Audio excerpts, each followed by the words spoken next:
Welcome into the sanctuary on this great good day. And every day, of course, is a great good day. We're all knowing that. And so we continue in our journey with Ernest Holmes as he takes us through his understanding and awareness of life and living in his marvelous book called This Thing Called You. My favorite book of his because it's very simple, it's very beautiful, it's written in a very poetic way, and it's got lots of wonderful prayers and affirmations in it. And so it begins the 5th chapter. We're looking at the 5th and 6th chapter today. He begins by saying how wonderful, how good it is to know that your good is at hand, that your night is waning and your dawn is breaking, and that at the center core of your being is the power and is the presence of spirit. It's a beautiful way to begin anything, by knowing this, that the night is waning and the dawn is breaking, because at the center core of our being we are knowing and realizing and feeling, maybe for the first time, really knowing, realizing and feeling that at the center core of our being God is, and its power is, and that power is available to us. The power that Ernest Holmes talks about as good in the universe, available to each and every one of us. And it's right here, right where we are, and it is there now, regardless of our circumstances or situations. That's where it is. And he says that what we need to do is to get conscious of that and then feel into it and think into it and commune with it and see if great, wonderful good will not be the outcome of that awareness. And so that's what we're endeavoring to do every time we come to a class here, every time we come to a service here, every time we gather as truth students to listen and to learn. And we're always listening and learning, each and every one of us. And what is shared on a Sunday is as much for me as it is for each one sitting down in seats, of course, because it's all spirit's intuitive intelligence coming through. And so you and I have at hand this amazing, incredible tool that we can use. And it goes back to the one and only thing, and we're always going to go back to it, that each one of us is called to be the master of our own life and the captain of our own soul. And that if we're not the master and we're not the captain, then our lives are not the way our lives could be, and they're not as splendid as they could be, as they were meant to be. That's why we are created, to express life, the divine, our godliness in a magnificent way. In a splendid way, because we can, regardless of what seems to be appearances and what seems to be going on, we can do this. And so it comes back to, where do we become masters of our fate and captains of our ships? Well, it begins in consciousness. That's where it is. You and I have to take mastery and control of thought, feeling, and emotion. And once we do that, the body is fine. Once we do that, the body is fine. And this teaching of Ernest Holmes is not a new teaching. It's based on ancient wisdom. We can go back and find his teaching in the teachings of the Essenes 6,000 years ago. And I shared what Ernest Holmes would sum it all up as, you know, take control of your thinking and you'll take control of your life, and many before him, in what the Essenes said. 3 are the dwellings of the sons and daughters of God: thought, feeling, and emotion. And if we are to gain that wonderful communion with our source and enjoy the experience of spirit, then we must establish peace in thought, peace in feeling, peace in emotion, and then automatically peace is established in the body. And once we do that, we have arrived. We're in that conscious awareness of the presence of spirit, not only within ourselves, but within every living thing and everyone else too. And life becomes sweet, sweet, sweet, sweet, sweet when that happens.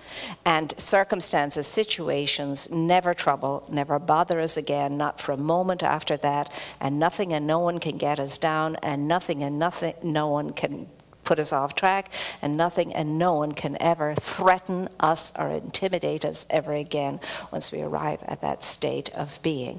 Because then we know God is all there is, and there is only God, and there's nothing else. So there's nothing to oppose me, because there is no opposition in God. There is no opposition in God.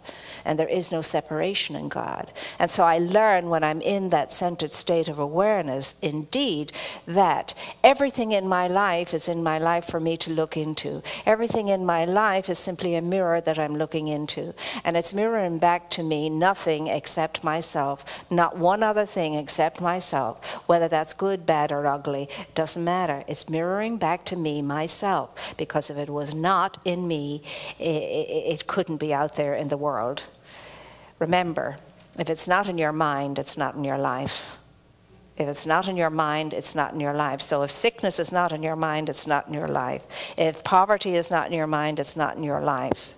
If lack and limitation is not in your mind, it's not in your life. It cannot be, because it is consciousness that empowers everything. And what I think about and what I feel deeply about, I am empowering, I am energizing, I am giving life to, and I'm sustaining that life. So if it's not in my mind, it cannot be in my experience. I mean, that's an amazing thing to know, but think how difficult it is to let things then go out of our minds. Because we can look at our minds and say, well, it's a whole lot in my life I don't want. And yet I know if it's not in my mind, it cannot be in my life. Well, obviously I'm entertaining it in my life in some way. So thought, feeling, and emotion, essential, the legs of the stool upon which my life arises now.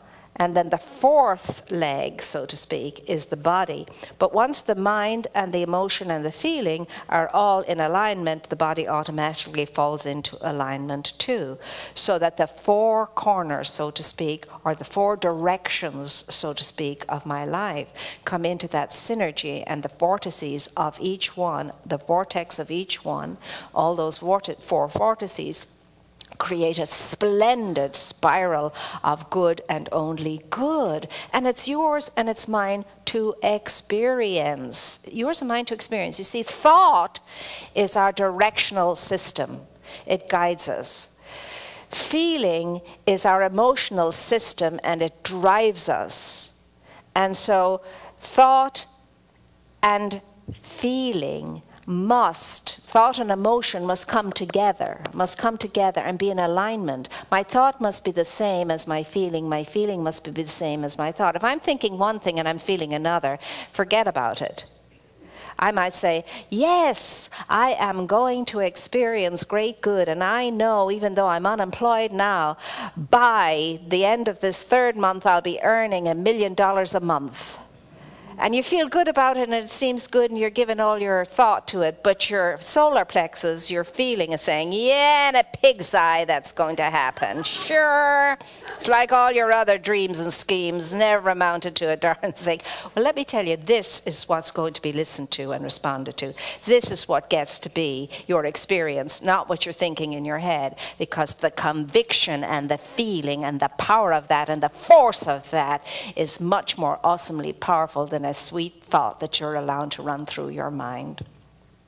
You must have your thought and your emotion in alignment to realize the good that you desire, because thought married to emotion is what gives birth to feeling, and feeling is where it all takes place, because that's power, that's energy, that's the drive, that's the compulsion, and that's the repulsion, depending upon how we're feeling.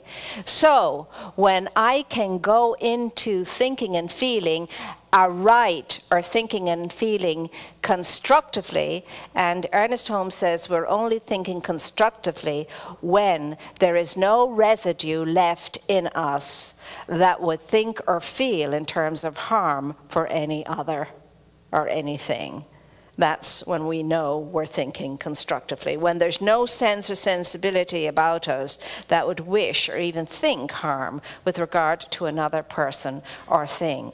So do no harm is always what we come back to.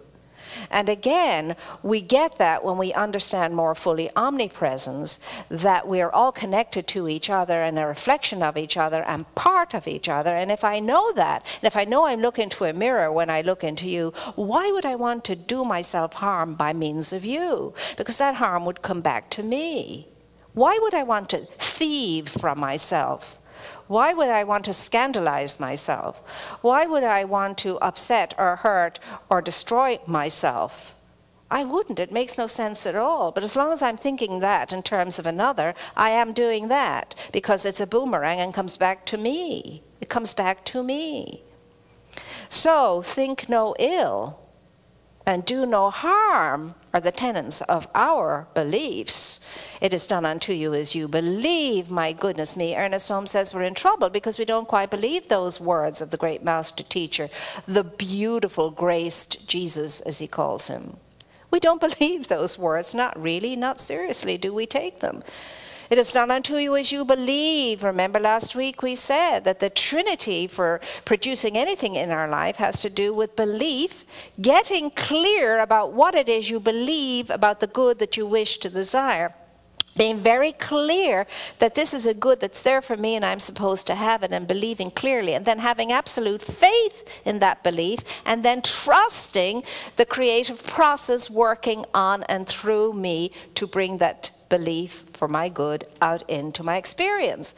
So the Trinity is believe, have faith, trust, believe, and have faith in what you believe and trust its creative process. And then the cheerleaders to belief and faith and trust happen to be patience, persistence, and perseverance. They're the cheerleaders. They're going like this. When you know what you believe, have faith in, and you're trusting the Creator, they're going, yes. And they do all kinds of beautiful, wonderful dances for you to support you and fan the desire within you, fan the feeling, fan the emotion, fan the conviction in you so that you can keep feeling aright and thinking aright, and so consequently bringing into your life the good that you desire. But this is all part of a process, as you can see, and we must be committed to the process and have faith in the process, trust the process, believe in the process. And then see what great good appears in our lives and living as a result of all of that. So it's not easy, because if it was easy, we'd be doing it. Considering we know all of these things, and many of us in this room have known these things for a long time, and yet look at how we mess up and get ourselves into trouble. You see, because we forget. Now, Ernest Holmes also says, be in union with the good that you desire. Be in union with the good that you desire. Only believe all things are possible. Be in union with it. He said, it's no use you knowing that this is a good that you desire. I would love to have fullness and plenty. This is a good that I desire. I don't want to have any more angst around not having enough. So I desire fullness and plenty. So he's saying be in union with that. That means already start to think and feel as though you were in fullness and plenty. Think it, feel it, praise and give thanksgiving for it already in place. He said, there's no use thinking that and trying to feel that if you feel separate from it. If you feel it's not there yet and you're separate from it, it's out there some way, but you're not there yet. You have to be in union with it, not separate from it. Be in union with your good, not separate from your good. You cannot get it if you feel and think separate from your good. You have to be in union with it first. Come into union with it. By seeing it and feeling it and perceiving it and giving thanks and praise for it already being in place. There is a power for good in the universe. It's right in the center core of your being. It is the wellspring of your life. Unfortunately, most of us ignore it. We're not conscious of it, and consequently cannot live the full lives that we could if we were in touch with it and open and receptive to it. And again, some people will still say, oh, maybe it's not God's will for me, this good. That's the greatest load of poppycock and baloney you could ever hear. Because God's will is always that we should have life and have it in abundance, and our joy may be complete. That's the only will of God for you and each and every one of us, the good and the bad and the indifferent. And so it's not that God is unwilling. It's not that God is withholding. It's not about God being unwilling. It's about us being unwilling to receive. God is always willing to give, but we're not always willing to receive. And we have to be open and receptive to receive and say yes to our good. And Ernest Holmes says, stop deliberating, stop arguing, stop debating. Just know your good, state your good, be open and receptive to your good, say yes to your good. Now the deliberating and the debating and the arguing goes into, oh, well, maybe I'm not worthy, and maybe I don't deserve it, and maybe I have to take another class and another course, and maybe in 2 years I'll be there and ready for it all, and so on. That's what he's talking about. Cease and desist, all of that. Right here and right now, I can step out of a life of debauchery, I can step out of a life of misery, I can step out of any kind of a life that wasn't to my good in an instant. I can change on a dime. It's true, you can change on a dime. And you can go from thinking this way to thinking this way, from feeling this way to feeling this way. And in so doing, you can change your life for the better. For the better. Always and ever remember this, that thought is ruling the roost and feeling is helping it to, is pushing it to, is making sure it does. And our thoughts, again, if you go back, you get that ancient wisdom that tells us that any negation, this is scientifically proved now in medicine, through the study of saliva glands and saliva in the mouth, that any negation, any negative thing will depress our immune system. And any affirmative thing, any positive thing, will absolutely enliven the immune system. It's been discovered that an angry outburst still triggers in you a depressing element in your immune system up to 5 hours after your outburst. 5 hours after your outburst, it's still not dissipated. Your immune system is still being compressed, depressed, attacked. And again, it's also proven that once you have your angry outburst and you release it and you let it go and you come together in the awareness of something greater than all of that and the moreness of yourself you're in touch with, then again, 5 hours after that has taken place, your immune system is still being boosted in a big way, So please understand the power of your thought, not only in the situations that occur in your life, but what's going on in your body, in your physicality. So we must help ourselves by thinking new thoughts, different thoughts, better thoughts, by feeling new feelings, better feelings, more integrated feelings, so that we can allow our lives to turn themselves around, so that through the changing of our thinking and the changing of our feeling, not only do we change our own lives, but we change the world, because we affect everything and everyone, and everything and everyone affects us. But we must do our part. We must be open. We must be receptive, open and receptive to our healing, to our good.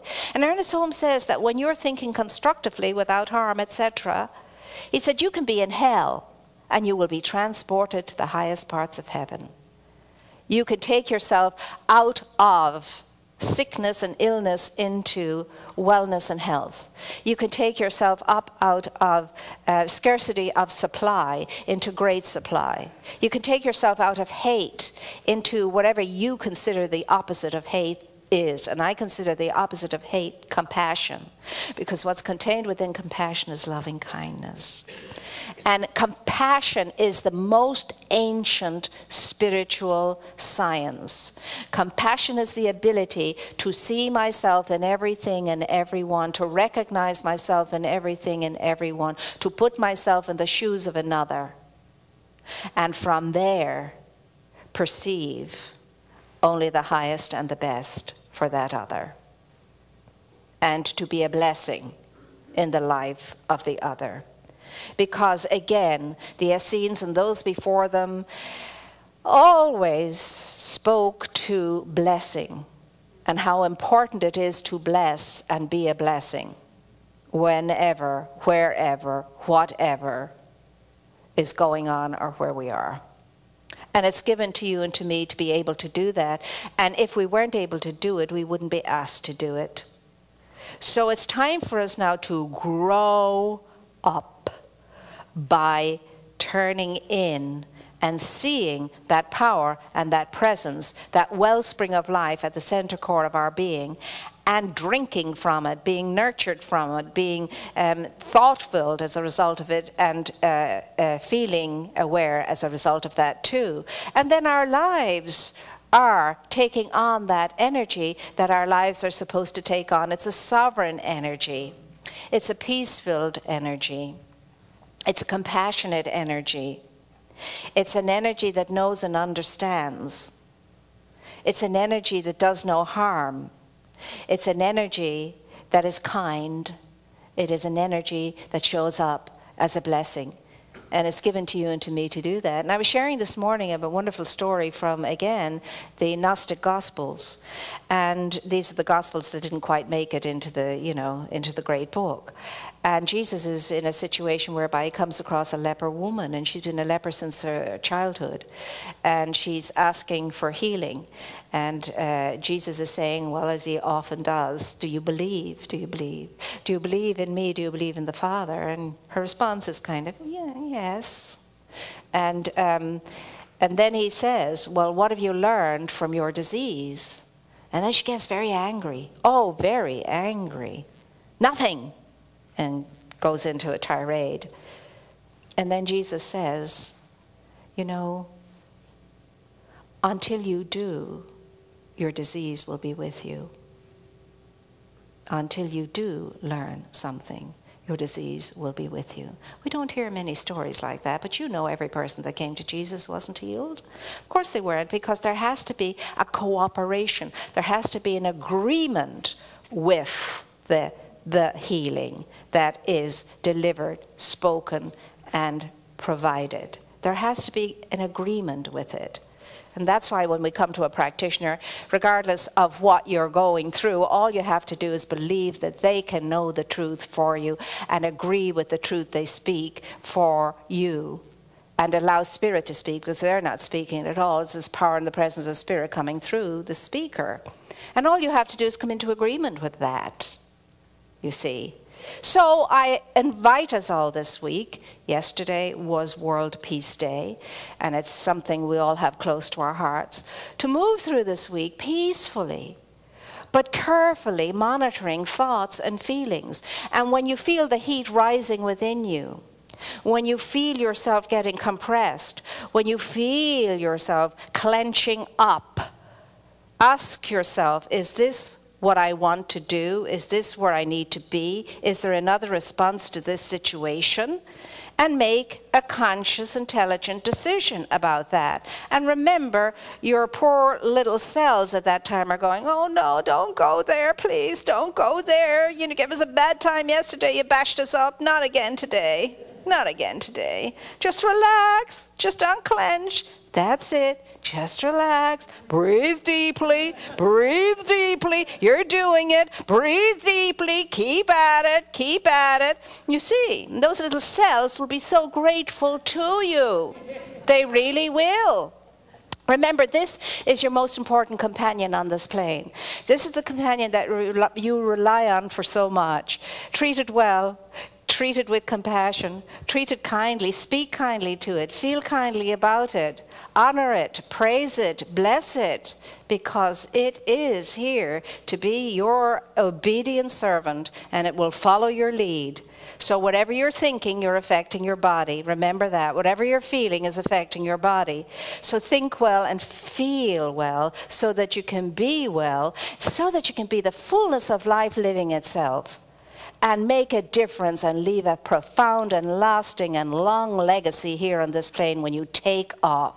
So I invite us all this week to know who we are, what we are, and whose we are, and feel good about it, and let that wonderful awareness seep into any situation that arises, whether it's mental, emotional, spiritual, or physical. Would you please join me in doing that this week? Because then we can know that the divine power and presence of Spirit is moving through every aspect of our life and living. It is that vital essence in our ability to live and move and have our being in health and well-being, in fullness and plenty, in loving relationship and creatively expressing. And so that is, and it is so.